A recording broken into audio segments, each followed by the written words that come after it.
If you walk out that door and divorce him, you'll destroy something you don't even know he sacrificed for you. Those were the first words my mother said to me the night I finally decided to leave my husband, and even now, I still remember how cold my fingers felt gripping the divorce papers in my hand while she stood in my kitchen looking more terrified than I'd ever seen her in my entire life. I honestly thought she was losing her mind. 2 months earlier, I caught my husband Ethan cheating on me, and not in the vague suspicious wife kind of way either. I saw the messages. I saw the hotel receipt emailed to the wrong account. I saw a picture of him sitting beside another woman at a rooftop bar downtown with his hand resting on her thigh like he belonged there instead of beside me. The worst part wasn't even the cheating itself. It was how normal he acted afterward. He still kissed my forehead before work.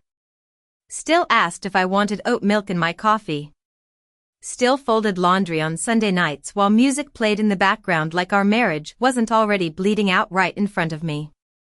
I remember staring at him one evening while he chopped vegetables for dinner, wondering how someone could destroy your life and still ask if you wanted extra Parmesan on your pasta 20 minutes later.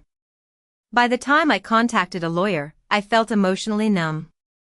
My friends kept saying I was handling everything so well, but honestly, I think I just ran out of tears. There's a point where pain stops feeling sharp and starts feeling heavy instead, like carrying wet cement inside your chest everywhere you go. The night my mother came over, it was raining so hard I could barely hear the TV in the living room. I had the divorce documents spread across the kitchen counter beside a half-empty glass of wine, and Ethan was supposed to come by the next morning to sign them. That was the plan. Clean. Final. Done. Then my mom showed up unannounced wearing a beige coat soaked from the storm, her mascara slightly smeared like she'd been crying in the car before knocking on my door. "You can't do this," she said immediately, not even saying hello first. I actually laughed because I thought she meant emotionally. Like maybe she was worried I was heartbroken or making an impulsive decision. But then she grabbed the papers off the counter so fast her hands started shaking. "Mom, what are you doing?" I asked. She looked at me with this expression I couldn't understand. Fear. Guilt. Panic. Something ugly buried underneath all three. "Kelly," she whispered, "please don't leave him." I stared at her for a full 5 seconds because I genuinely thought I'd heard her wrong.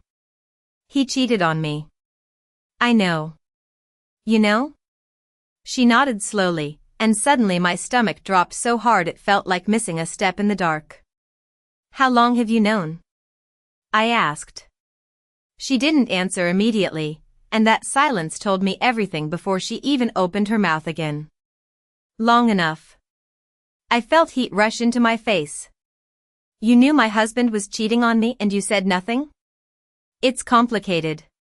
"No," I snapped, "it's actually pretty simple."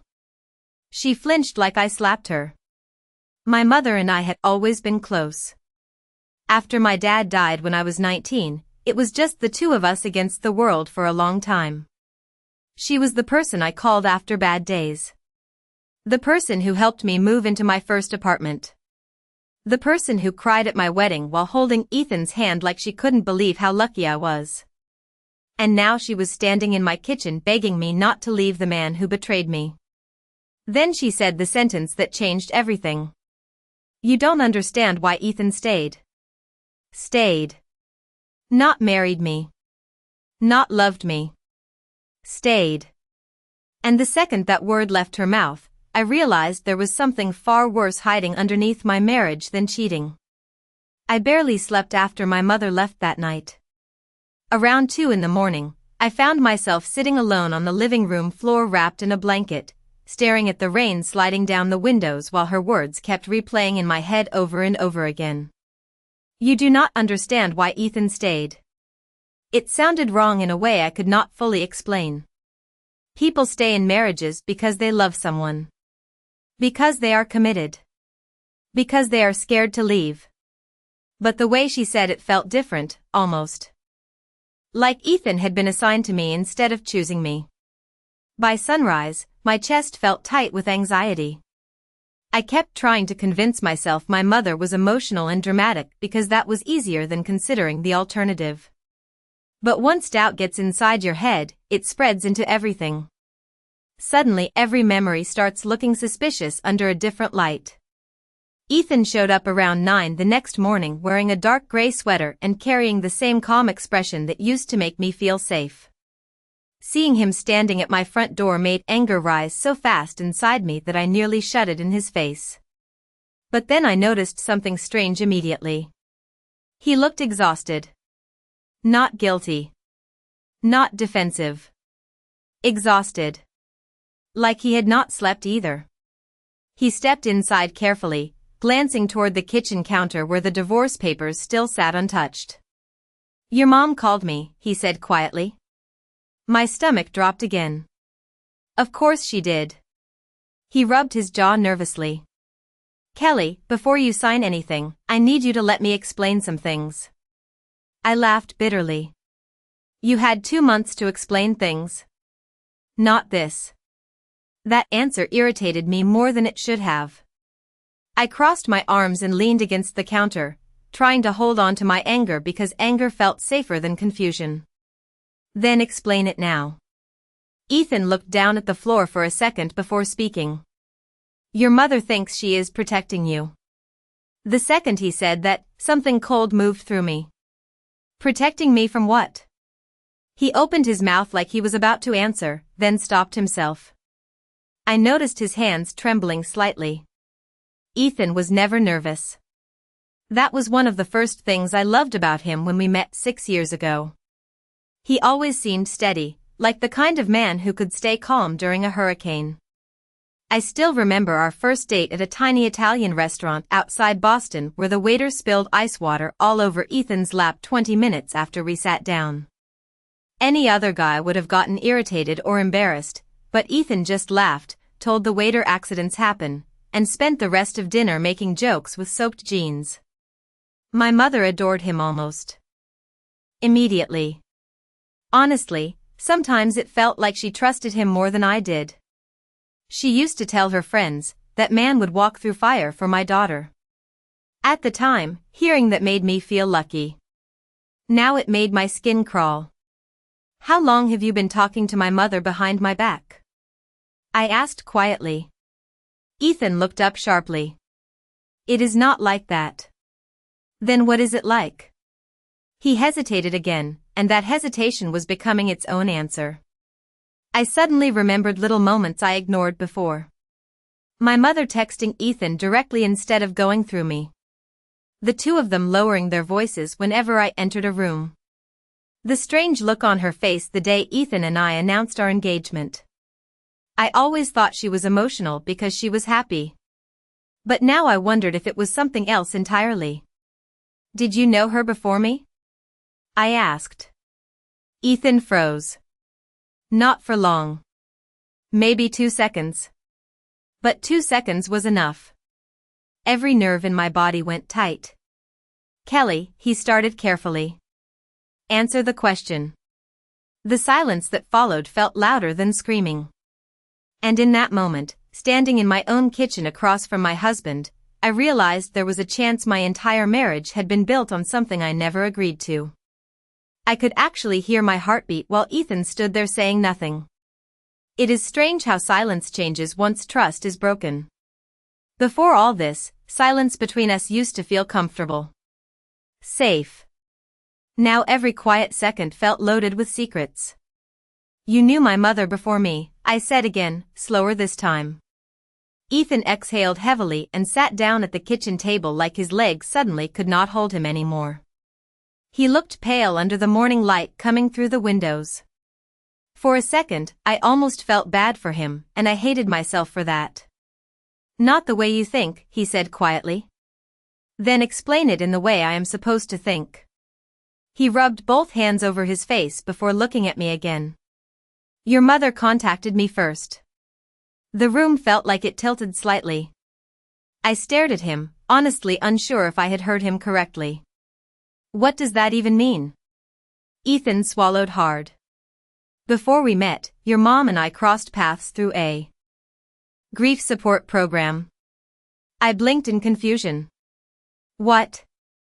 After your father died, she joined an online support group for widows and families dealing with loss. My older brother had passed away the year before, and I volunteered there for a while helping moderate discussions. None of this made sense yet, but my stomach already felt sick anyway. Ethan continued carefully, choosing every word like he was walking through a minefield. Your mom talked about you constantly. I felt something cold spread through my chest. Excuse me? She worried about you all the time. She said after your father died, you stopped talking to people. You isolated yourself. She was scared you were disappearing emotionally. I crossed my arms tighter. That still does not explain why you know her. Ethan looked down again. One night she asked if I would talk to you. I laughed once in disbelief because the alternative was screaming. Talk to me? Like some kind of therapy assignment? Kelly, it was not supposed to become what it became. Oh my God. Suddenly memories started colliding together inside my head so fast it made me dizzy. The coffee shop where Ethan first approached me. The way he already knew I liked old movies. The way he somehow understood exactly how to talk to me when I was grieving. I used to think meeting him felt like fate. Now it sounded rehearsed. So our first date was fake? My voice cracked harder than I wanted it to. No, Ethan said immediately. It started complicated, but my feelings for you became real. Became real? I repeated. Do you hear yourself? He stood up quickly then, panic flashing across his face. Kelly, listen to me. At first your mother only wanted someone to check in on you because she was terrified you were falling apart after your dad died. That is all. That is all? I felt tears burning my eyes now. You entered my life because my mother recruited you? It was not like that. Then why did neither of you tell me the truth? Ethan opened his mouth but nothing came out. And honestly, that silence hurt more than anything else. Because if their intentions were truly innocent, why keep it hidden for 6 years? I suddenly remembered a conversation from years ago after Ethan proposed to me. My mother had cried so hard during dinner that night she could barely speak.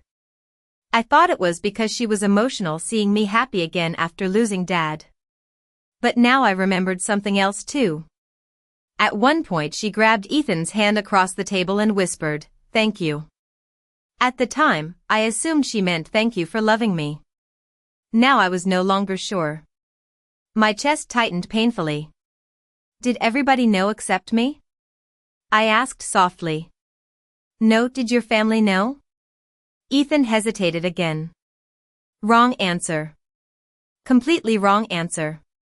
How many people were aware that my entire relationship started because my mother secretly arranged for you to enter my life? Ethan looked absolutely miserable now, but I could not stop. Every answer only made things worse. Tell me something honestly, I whispered. Did you ever plan to leave me before I found out about the cheating? Ethan stared at me for several seconds before finally saying the one sentence I was not prepared to hear. I tried once. The air felt painfully thin after Ethan said those 4 words. I tried once. I stared at him across the kitchen table while my brain desperately tried to make sense of everything at the same time. The cheating. My mother. The lies. The idea that my marriage may have started before I even knew it existed. But somehow that sentence hurt differently because it meant there had been a moment somewhere in our relationship when Ethan wanted out and something or someone stopped him. When? I asked quietly. Ethan leaned both hands against the counter and looked toward the window instead of at me.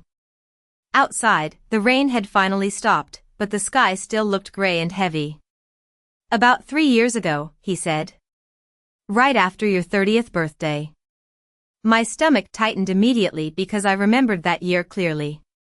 That was the year Ethan started acting distant for a few months. He worked later than usual. Took random drives at night. Sometimes I would wake up around 1 in the morning and find his side of the bed empty while he stood alone downstairs pretending to watch television with the volume muted. I used to ask if he was okay, and every single time he smiled and told me work stress was getting to him. "You were going to leave me," I whispered. "I thought about it." "Because you did not love me anymore?" Ethan closed his eyes briefly like the question physically hurt him. "No. That was the problem." I felt anger rise again instantly. "Do not do that." "Do what?" "Make yourself sound tragic." Ethan looked exhausted now, like he had been carrying something too heavy for too long. "Kelly, you are hearing pieces of a story without the full context." "Then give me the full context." He hesitated again, and I was beginning to hate that pause more than actual bad news because every silence meant another truth was waiting behind it. 3 years ago, I told your mother I thought staying married to you was becoming unhealthy for both of us. My chest tightened painfully. "And what did she say?" Ethan swallowed hard. "She begged me not to leave." I laughed bitterly under my breath because of course she did. Of course she inserted herself into my marriage without me knowing. "Did she offer you money too?" Ethan looked shocked. "What? No. Then why would you stay?" He looked at me carefully before answering. "Because she convinced me something terrible would happen if I left." Those words sent a chill straight through me. "What does that mean?" Ethan rubbed the back of his neck nervously. "Your mother was terrified you would emotionally collapse again." Again. The second he said that word, my stomach twisted. Again? Ethan realized immediately he had said too much. I could see it on his face.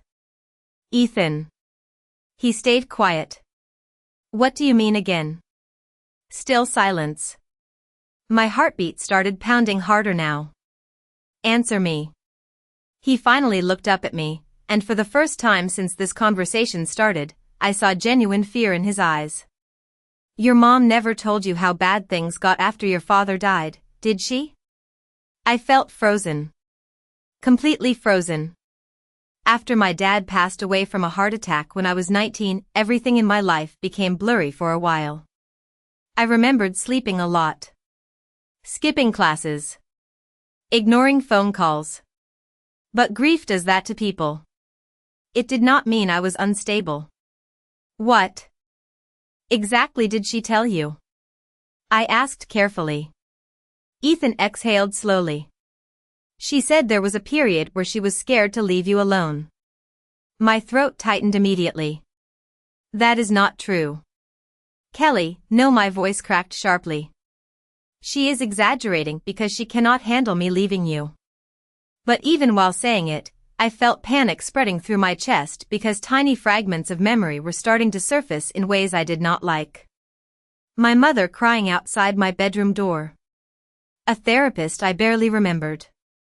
Waking up one afternoon on the couch while Ethan sat nearby talking quietly with my mother in the kitchen years before we got engaged. At the time I thought they were discussing wedding plans. Now I was no longer sure what they were talking about at all.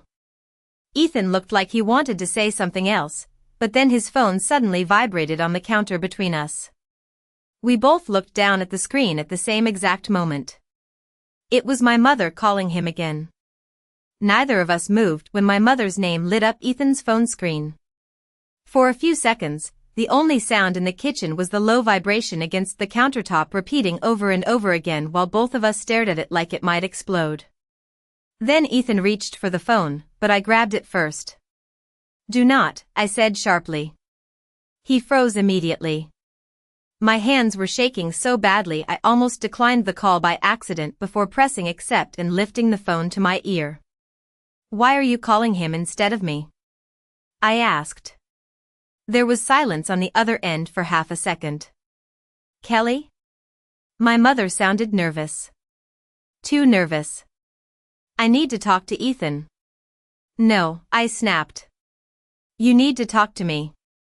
I saw Ethan close his eyes beside me like he already knew this conversation was about to get worse. My mother lowered her voice. Sweetheart, please calm down. I almost laughed hearing that because calm was no longer possible. How long? I asked her immediately. How long have you two been talking behind my back? Another pause. Kelly, it is complicated. Stop saying that. My voice cracked loudly through the kitchen. Every single time one of you says it is complicated, my life somehow gets worse. Ethan looked down at the floor while I paced toward the living room windows, gripping the phone so tightly my fingers hurt. Outside, water still dripped from the roof gutters while my entire world kept shifting underneath me. Did you know he wanted to leave me 3 years ago? I asked. My mother inhaled sharply. That reaction alone answered everything. Mom. I was trying to help. By manipulating my marriage? It was not manipulation. Then what was it? Her voice suddenly sounded exhausted. Older somehow. You do not remember what you were like after your father died. There it was again. That sentence. Like there was some version of me everyone else remembered except me. Stop talking about me like I was broken, I whispered. My mother became quiet for several seconds before finally speaking again. Kelly, there were months where I slept outside your bedroom because I was afraid.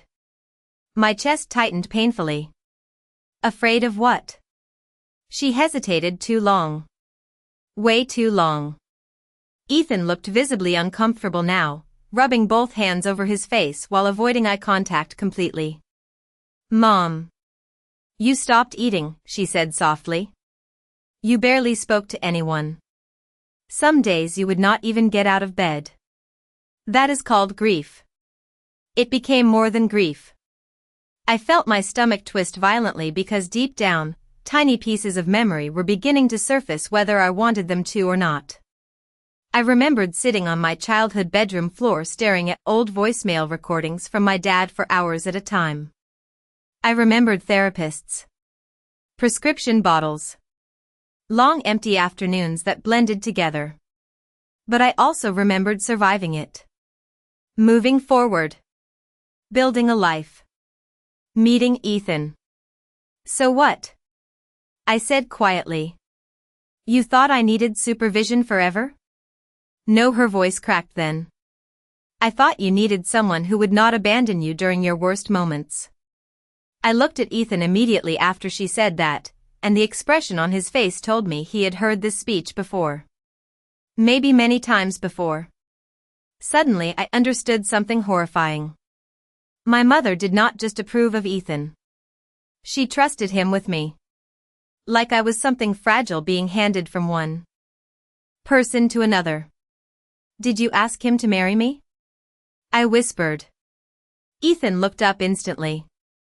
No, but you wanted him to stay. Neither of them answered. The silence made my skin crawl. Oh my God. I felt dizzy now, like the room had started spinning too fast. You built my entire life around a lie. Kelly, please listen to me, my mother said desperately. He really does love you. That sentence hit me harder than anything else because it sounded less like reassurance and more like justification. Like love somehow erased deception. I slowly lowered myself onto the couch because my knees suddenly felt weak. Mom, I asked quietly, what exactly did you tell Ethan about me that I do not know? On the other end of the line, I heard her breathing shake before she answered in almost a whisper. I told him about the night we almost lost you. The moment my mother said those words, the entire room went silent around me. The night we almost lost you. I felt like all the oxygen disappeared from my lungs at once. I stared at the floor while my brain desperately searched for memories that would make that sentence make sense, but everything after my father died had always felt blurry around the edges, like someone smeared fingerprints across that part of my life. What are you talking about? I whispered. My mother did not answer immediately. I could hear her crying softly on the other end of the phone now, and somehow that only made me angrier. Ethan stayed completely still near the kitchen counter, watching me carefully like he was worried I might fall apart in front of him. "Mom." My voice came out sharper this time. "Tell me exactly what happened." She inhaled shakily. "About 8 months after your father passed away, I came home from work one evening and found you unconscious in your bedroom." My stomach twisted instantly. "What?" "The doctor said it was a severe reaction from mixing prescription medication with alcohol." I blinked rapidly, trying to process what she was saying. "No. I would remember that. You were barely conscious for most of the night." My chest started tightening painfully. Suddenly random flashes began surfacing in my mind without warning. Bright hospital lights. The smell of disinfectant. Someone adjusting blankets over me. My mother sitting beside a bed crying while pretending she was not crying whenever I opened my eyes. I always believed I got sick from stress and exhaustion back then. That was the story she told everyone. Including me. "You lied to me," I whispered. "I was trying to protect you." Protect me from my own life? Tears burned behind my eyes now, but I refused to let them fall. Ethan quietly pulled out a chair across from me like he was afraid I might collapse, but I ignored him completely. "Was it intentional?" I asked softly. My mother started crying harder immediately. The doctors were not sure. The room felt cold suddenly. Too cold. "But you thought it was." Silence. That silence answered everything. I pressed the heel of my hand against my forehead because nausea was rising fast inside my stomach now. I remembered feeling numb after my father died. Completely numb. Some days I barely recognized myself.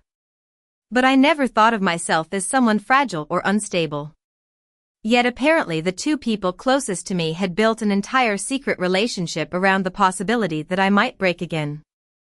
"So you told Ethan all of this before he even met me?" I asked. "Yes." My throat tightened painfully. "Why would you do that?" "Because he understood grief," she whispered. "And because he listened." I looked over at Ethan then, really looked at him. His face was pale, exhausted, full of guilt I suddenly realized had probably been sitting inside him for years. "You knew everything about me before our first date," I said quietly. Ethan nodded once. "Most of it." I laughed bitterly through the tears finally spilling down my face. "That is why it always felt so easy with you." He looked devastated hearing that. "Kelly, at first I only meant to check in on you occasionally. That was all. But then I got to know you." "Stop saying that like it makes this romantic." "Because it became real to me." His voice cracked hard enough that I knew he meant it. And honestly, that almost made this worse. If he had only manipulated me, I could hate him cleanly. But now everything felt tangled together. In the ugliest possible way. Love. Guilt. Fear. Obligation. I wiped my face angrily and stood up from the couch. "Did the woman you cheated with know any of this?" Ethan immediately looked horrified. "No, did you tell her your wife was basically assigned to you by her mother?" "Kelly, please. I want to know how you explained us to other people." Ethan stared at me silently for several seconds before saying something that made my entire body go numb again. "There were times I did not know how to explain us to myself either. I do not remember deciding to leave the room. One second I was standing there staring at Ethan, and the next I was walking down the hallway toward our bedroom while my pulse pounded so hard it hurt. I could hear Ethan calling my name behind me, but his voice sounded distant, almost underwater. The bedroom still looked exactly the same as it had the day before my entire life exploded. Our framed wedding photo sat on the dresser beside the candle I always lit before bed. His navy blue jacket was draped over the chair in the corner. There were still 2 coffee mugs in the bathroom from the morning I discovered the affair because I had not been able to bring myself to touch anything afterward. Suddenly every object in the room felt contaminated by secrets. I sat down slowly on the edge of the bed and pressed both hands against my face, trying to breathe normally. But my mind would not stop racing. My mother believed I almost died after my father passed away. Ethan entered my life because she was afraid I would emotionally collapse again. Somehow that secret grew into a marriage neither of them fully understood anymore. And somewhere in the middle of all that, Ethan cheated on me anyway. I heard soft footsteps in the hallway before Ethan appeared in the doorway. He looked hesitant now, almost afraid to come closer. "Kelly," he said quietly, "please let me explain the rest." I laughed weakly without looking up. "There is more?" He stayed silent for just a little too long. Of course there was more. There was always more now. Ethan slowly sat in the chair across from the bed, leaning forward with both elbows resting on his knees. "The affair was not about replacing you," he said softly. I looked up immediately, anger flashing through me again. "That is your defense?" "No," he swallowed hard. "I just need you to understand that I was drowning long before it happened." I stared at him in disbelief. "You were drowning?" "Yes." His eyes looked exhausted, red around the edges like he had not truly slept in weeks. "For years I felt trapped between loving you and protecting you." I shook my head immediately. "Do not put that on me. I am not blaming you." "Then stop talking like my existence ruined your life." Ethan flinched visibly at that. "That is not what I mean." But honestly, it sounded exactly like that. I stood up abruptly and walked toward the bedroom window, folding my arms tightly across my chest while rainwater slid slowly down the glass outside. "You had every opportunity to tell me the truth," I whispered. "Years of opportunities." "I know. Instead you built a fake relationship around pity and guilt." "It was never pity." His voice cracked hard enough that I turned around despite myself. Ethan looked completely shattered now. "You were the best thing that ever happened to me, Kelly." "Then why cheat?" The question came out sharper than I intended, but I needed to hear his answer now that everything else was exposed too. Ethan stared down at the floor before speaking quietly. "Because I stopped recognizing who I was inside our marriage." I felt my stomach twist again. "That still does not explain anything." He nodded slowly like he expected that reaction. "The woman I cheated with worked with me for almost a year. Nothing physical happened for a long time. It started with conversations. Emotional cheating is still cheating." "I know." His voice sounded hollow now. "But with her, I did not feel responsible for someone's survival all the time." The second those words left his mouth, silence filled the room completely. Ethan realized immediately how terrible they sounded, but it was already too late. I felt tears sting my eyes again, except this time they came with humiliation instead of sadness. So being married to me felt like babysitting. "No," he stood up quickly. "That is not what I meant." "Then what did you mean?" My voice cracked loudly now. "Because from where I am standing, it sounds like my mother convinced you that loving me was some kind of lifelong obligation." Ethan looked absolutely miserable. "At first maybe it was complicated. But then I fell in love with you for real." I wiped at my face angrily. "Do you understand how terrifying that sentence is?" Ethan opened his mouth to answer, but before he could, my phone suddenly vibrated in my pocket. I pulled it out automatically and froze the second I saw the notification on the screen. It was an email from my mother. Attached were scanned hospital records from the year my father died. I could barely feel my fingers as I opened the attachment. Ethan stayed completely silent across the room while I stared down at my phone screen, suddenly terrified of information I never even knew existed. The hospital records were dated 11 years earlier, just 8 months after my father died. At first, the pages looked cold and clinical. Medical terminology. Observation notes. Medication lists. But then my eyes caught a sentence buried halfway down the report that made my stomach drop so fast I thought I might actually faint. Patient admitted following suspected intentional overdose during severe depressive episode. I read the line 3 times because my brain refused to accept it. Suspected intentional overdose. Severe depressive episode. The words felt unreal attached to my name, like I was reading someone else's file by mistake. Kelly, Ethan said softly from behind me, but I lifted my hand immediately to stop him. I kept scrolling. Psychiatric evaluation. Risk assessment. Mandatory monitoring recommendations. There were pages and pages of things I had no memory of discussing. One doctor described me as emotionally withdrawn and unresponsive. Another mentioned concerns about unresolved trauma after parental loss. I suddenly felt detached from my own body, like I was floating outside myself watching someone else's life unfold in front of me. Why do I not remember any of this? I whispered. Ethan stepped closer carefully. Trauma affects memory sometimes. I laughed weakly through tears. I could not stop anymore. So now I am traumatized too? Kelly, please do not do that. Do what? I turned toward him sharply. Every single person in my life apparently knew I was falling apart except me.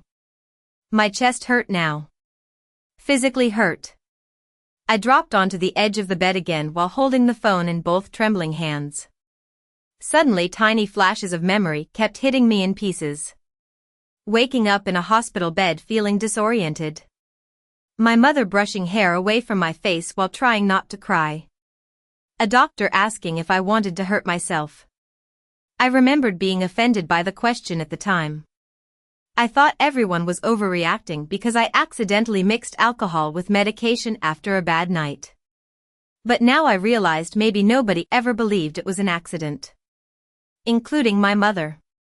She spent years terrified of losing you, Ethan said quietly. I looked up at him with tears streaming down my face. And that somehow justified lying to me for 6 years. No, he shook his head immediately. Nothing about this was handled correctly. Then why stay? My voice cracked again. Why marry me if everything started from fear and guilt? Ethan sat beside me carefully, leaving space between us like he no longer trusted himself to get too close. Because somewhere along the way, you became my real life. I stared at him silently while he struggled to hold eye contact. I know how terrible this sounds now, he continued quietly. But you made me happy, Kelly. You still do. I laughed bitterly through tears. You cheated on me. I know. You lied to me for years. I know. You let me believe our relationship was fate when my mother basically introduced us behind my back because she thought I was emotionally unstable. Ethan closed his eyes briefly. I know. Hearing him admit all of it without defending himself somehow made the room feel even heavier.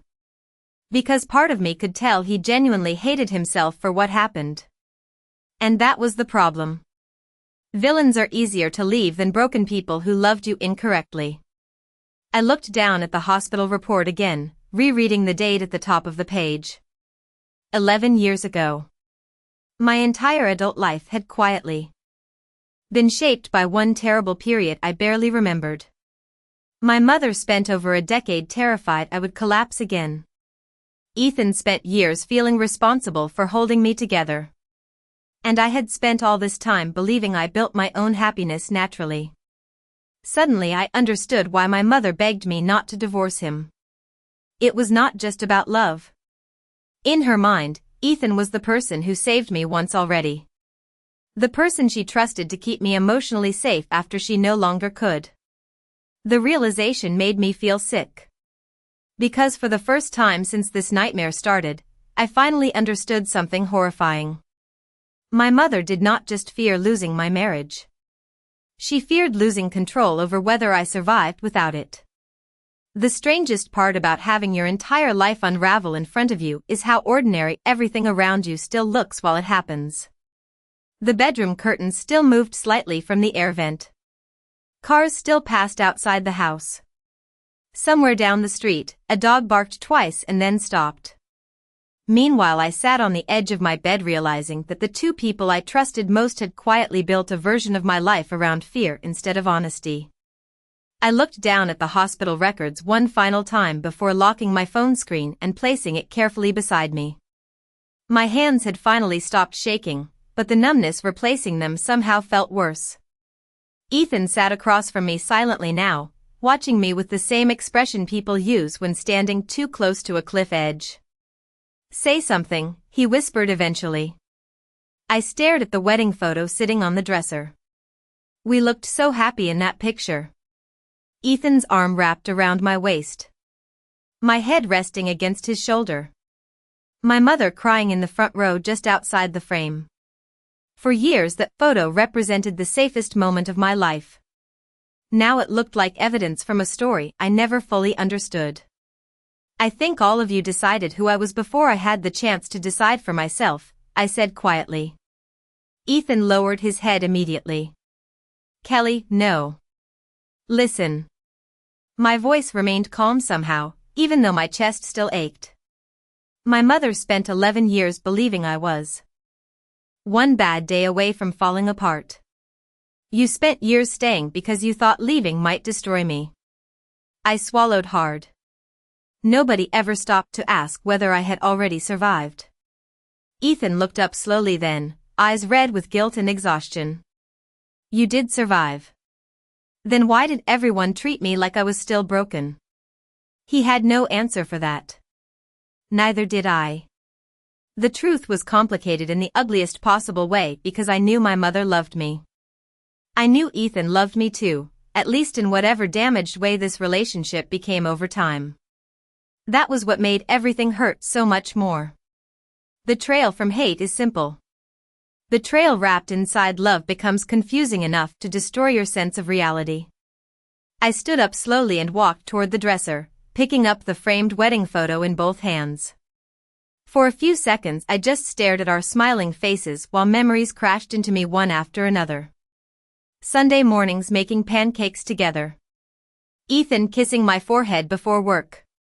Falling asleep on long road trips with my hand resting over his. Real moments. Real love. But now mixed forever with manipulation and secrets. "Did you ever regret marrying me?" I asked softly without turning around. Ethan answered immediately this time. "Never." I closed my eyes briefly because somehow that answer hurt more than hesitation would have. I carefully placed the picture frame back down exactly where it had been. Then I walked to the closet and pulled out a small overnight bag from the top shelf. Ethan stood up instantly. "What are you doing?" "Leaving for a while." Panic flashed across his face immediately. "Please do not do this tonight." I almost laughed hearing those words because everyone in my life suddenly seemed terrified of me leaving. My mother feared it. Ethan feared it. Maybe they always had. But for the first time in years, I realized something important. Wanting space did not mean I was unstable. Wanting honesty did not mean I was fragile. And walking away from people who loved me incorrectly did not mean I was incapable of surviving on my own. I zipped the bag slowly before finally looking at Ethan again. He looked devastated standing there in the middle of the room we once shared, but I could also see relief buried somewhere underneath the sadness. Maybe because the truth was finally exposed. Maybe because neither of us had to keep pretending anymore. Tears filled his eyes as he stepped closer carefully. "I am sorry for all of it," he whispered. "The affair. The lies. Everything." I believed him. That was the hardest part. I believed he loved me. I believed my mother wanted to protect me. But I also finally understood that love built on fear eventually turns into control, even when people convince themselves it is kindness. I picked up my bag and walked toward the bedroom door before stopping one last time. Ethan looked at me silently, waiting. "I forgive you," I said softly. His face crumpled with emotion instantly.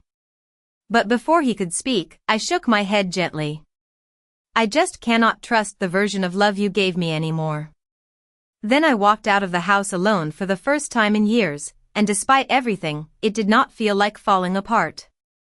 It felt like finally waking up.